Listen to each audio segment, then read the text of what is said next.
오늘 본문의 시작에 보면은 그 천사의 모습이 나오고 있습니다. 우리 1절에서 보면 힘센 다른 천사가 구름을 입고 하늘에서 내려오는데 그 머리 위에 무지개가 있고 그 얼굴은 해 같고 그 발은 불기둥 같으며, 이렇게 우리에게 이야기하고 있습니다. 특별히 오늘 천사의 크기를 우리가 가늠해 볼 수 있는 말씀이 있는데요. 오른발은 바다를 밟고 왼발은 땅을 밟고 있는 천사의 크기가 무척 큰 것을 오늘 성경에서 우리에게 이야기해 주고 있습니다. 그리고 그 천사가 가진 영광은 우리가 상상하는 것 이상으로 놀랍다고 오늘 성경에서 기록되고 있습니다. 이 천사는 바다와 땅을 지배하는 권세를 가지고 있는데, 이 권세는 그 천사가 스스로 가진 것이 아니라 6절에서와 같이 하나님으로부터 받은 권세임을 우리가 알 수 있습니다. 이 천사가 크고 놀랍고 우리가 상상하는 이상의 모습이지만, 이 천사도 하나님을 섬기는 종에 불과한 모습입니다. 이 천사의 영광은 우리 사람의 눈으로 볼 때는 엄청 커 보이지만, 이 천사를 통해 천자를 창조하시고 다스리시는 하나님의 영광과 크심이 얼마나 더 큰지 우리가 가늠해보고 헤아려 볼 수 있습니다. 우리의 눈앞에 있는 천사도 이렇게 크고 그 영광이 놀라운데, 이 세상을 창조하시고 이 천사마저도 창조하신 그 하나님의 영광이, 크심이 얼마나 놀라운지 우리가 헤아려 보게 되는 것입니다.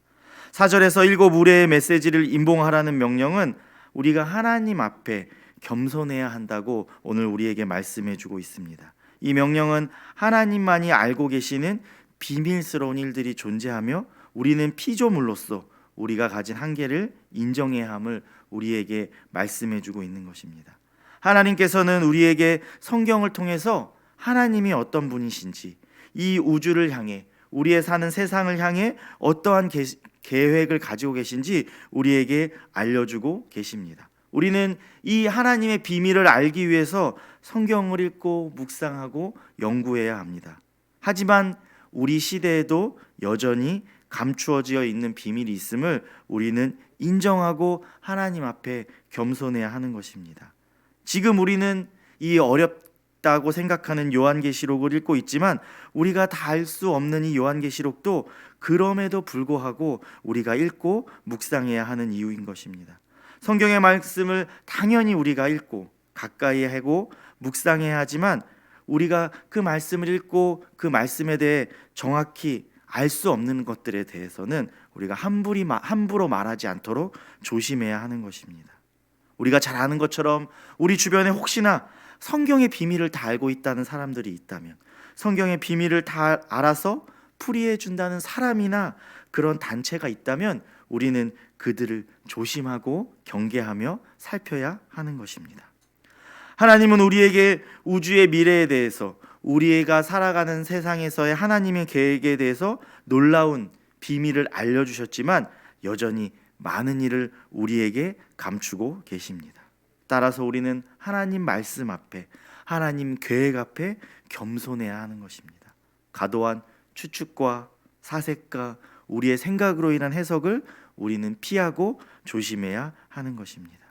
그렇다고 또 지나친 해석을 피해야 한다고 해서 이 요한계시록을 읽지 말고 멀리해라, 이런 말은 아닙니다. 오히려 지금과 같은 이 혼란한 시대를 살아가는 성도들에게 우리는 성경 말씀을 더 가까이 해야 하는 것입니다. 성도들이 이 혼란한 세상을 살아갈 때 꼭 필요하고 중요한 것이 성경 말씀이기 때문입니다. 혼란하게 하는 것들로부터 우리가 진리를 지켜나가기 위해서 우리는 성경 말씀을 가까이 해야 하는 것입니다. 우리가 이번 주 며칠새를 지나면서 이 수많은 소식들이 이 나라 가운데 들리고 있습니다. 제가 자세히 세세히 말씀드리지 않아도 아마 뉴스를 보시느라 잠을 성치신 성도님도 계실 것이라 생각이 되어집니다. 저도 물론 마찬가지입니다. 뉴스를 보다 늦은 밤까지 뉴스를 보다가 또 새벽 예배를 위해서 잠을 청하였던 것 같습니다. 피곤한 몸을 이끌고 새벽에 나와서, 교회에 나와서 하나님 말씀을 읽고 묵상할 때 하나님이 주시는 마음, 하나님이 주시는 생각은 오히려 이러한 상황일수록 우리에게 더 말씀밖에 없다는 것이었습니다. 세상이 혼란할 때 무엇이 진실인지, 무엇이 진짜이고 무엇이 가짜인지 우리가 구분하기 점점 어려워지는 이때에 우리에게는 영원히 변함없는 진리는 예수 그리스도밖에 없고 그분의 말씀은 성경인 우리에게 더욱더 중요함을 깨닫게 하셨습니다.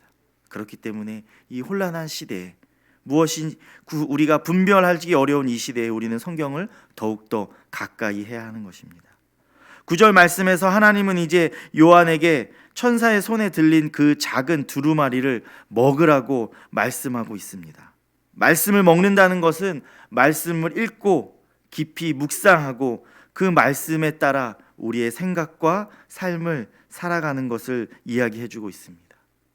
우리가 말씀을 먹는다는 것을 생각할 때 우리가 음식을 먹을 때를 생각해 보면 좋을 것 같습니다. 우리가 음식을 먹을 때 잘 씹어서 먹어야 소화가 잘 될 것입니다. 그리고 그 음식물들이 우리 안에 흡수되어서 영양분을 흡수해서 우리 몸이 힘을 내서 움직이고 건강하게 우리가 살아갈 수 있게 되어지는 것입니다. 말씀을 먹는 과정도 이와 같은 것입니다. 말씀이 우리 몸에서 살아 숨쉬게 해야 하는 것입니다. 성경 말씀을 읽고 묵상해서 말씀을 먹고 그 말씀이 우리 혈관의 곳곳에 살아 숨쉬게 하는 것입니다. 우리 몸에서 그 음식물의 영양분이 흡수되는 것처럼 이 성경 말씀이 자연스럽게 스며들 때 우리 삶에서 성경의 말씀을 따라 사는 그 사람을 살아갈 수 있게 되어지는 것입니다. 그렇게 하기 위해서 우리는 매일 밥을 먹는 것처럼 매일 성경 말씀을 읽고 묵상해야 하는 것입니다.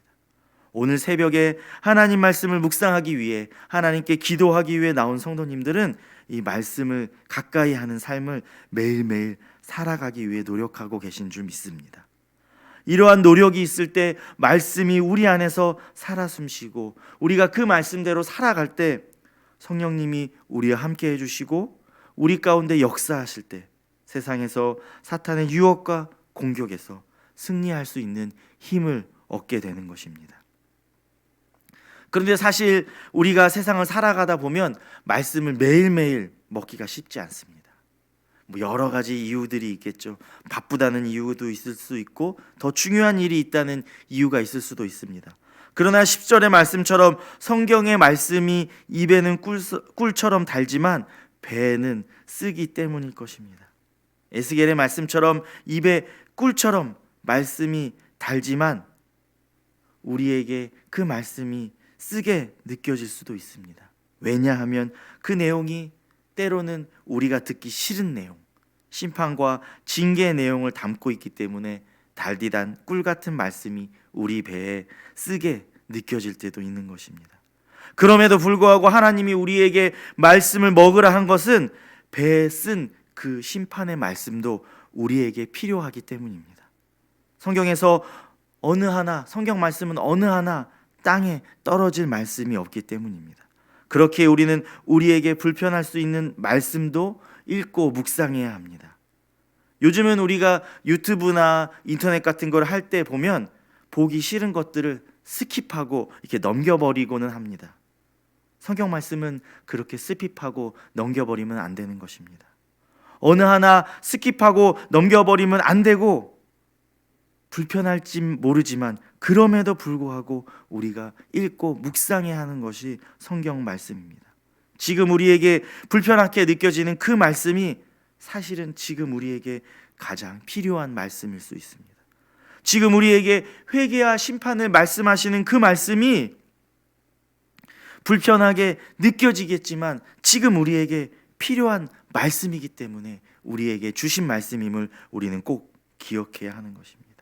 그리고 그 말씀을 읽을 때 마음이 아프고 내가 찔림이 있을 수 있지만 그 말씀을 읽고 묵상하고 우리는 그 말씀에 반응해야 합니다. 배에 쓰더라도 우리가 그 말씀에 반응할 때 하나님께서는 우리와 함께하여 주실 줄 믿습니다. 시편 119편에서는 주의 말씀은 내 발의 등이요 내 길의 빛이라고 말씀해 주고 계십니다. 하나님 말씀이 그냥 글자로 쓰여진 말씀이 아니라 우리 삶의 등이고 빛인 줄 믿습니다. 그렇기에 어두운 세상 가운데서 복잡하고 어지러운 세상에서 우리가 올바른 하나님의 길을 따라가려면 우리는 말씀을 읽고 묵상해야 합니다. 그래야 그 말씀이 우리 삶의 등이요 빛이 되는 것입니다. 오늘 이 아침에 나온 성도님들 집에 가면은 성경책이 몇 권씩은 다 있을 것이라 생각이 되어집니다. 저희 집에도 몇 권, 종류별로도 성경이 있는데요.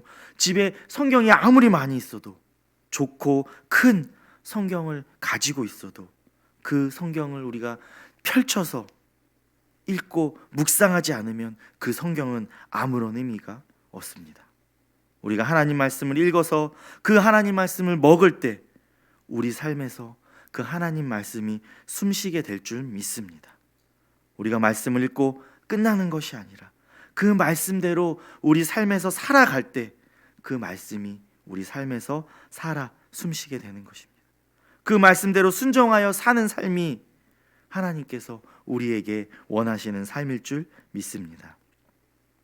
우리의 상황이 힘들 때, 우리가 힘들고 어려운 상황 가운데 정말 성경이 읽어지지 않는다 느껴질 때가 있을지 모르겠습니다. 성경이 어렵다고 느껴질 때가 있을지 모르겠습니다. 그럴수록 성경을 한쪽에 내버려 두고 처박아 두는 것이 아니라 그럴수록 우리는 성경을 펼쳐서 읽어야 되는 것입니다. 내 입에 쓰더라도 우리는 그 말씀을 멈추지 않고 묵상해야 합니다. 그렇게 하나님 말씀을 읽고 묵상하고 지키려고 힘쓰는 사람들에게 하나님은 성경의 말씀대로 큰 은혜를 베풀어 주실 줄 믿습니다. 하나님께서 말씀하시는 그날에 우리 모두 하나님의 기쁨의 잔치에 참여하는 모든 성도들이 되기를 주님의 이름으로 소망합니다.